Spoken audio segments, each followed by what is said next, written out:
Have you ever sat in the quiet of the morning just as the sun begins to rise and felt the weight of the world on your shoulders? Maybe it's the echo of harsh words from a fight last night, or the silence that feels louder than any argument ever could. You look at the person you promised forever to, and you wonder, how did we get here? How did the person who was once my greatest comfort become the source of my deepest pain? I've been there. I know that feeling of being utterly alone, even when you're not.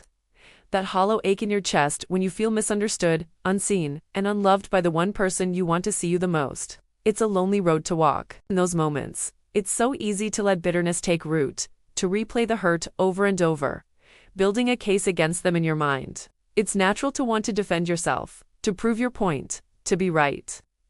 But what if God is calling us to something different? What if, in the middle of our deepest hurt, He's inviting us to a higher, more radical path?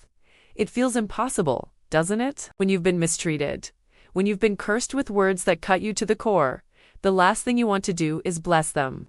The last thing your flesh wants to do is pray for them.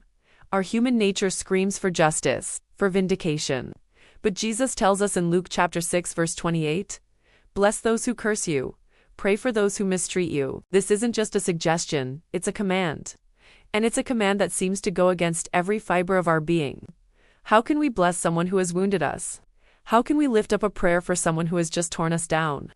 This is where faith steps in. It's not about feeling like it. It's not about waiting until the hurt subsides. It's a choice. A deliberate, sometimes painful act of obedience. It's saying, God, I don't feel it. I am hurting. But I trust you more than I trust my feelings. I choose to obey you. And when we make that choice, something miraculous begins to happen.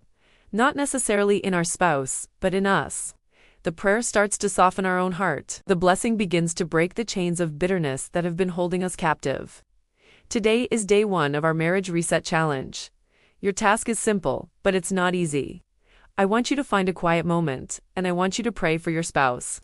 Not a prayer listing all their faults, but a prayer of blessing. Ask God to bless their day, to give them wisdom, to fill them with His peace. Pray for their heart, for their struggles, for their dreams. Even if you have to do it through tears, just do it. This is your first step toward healing. This is your first step toward resetting your marriage. When you've done it, come back here and comment day 1 done. You're not alone in this. We're a community walking this path together. Let's take this first step of faith. I'm praying for you.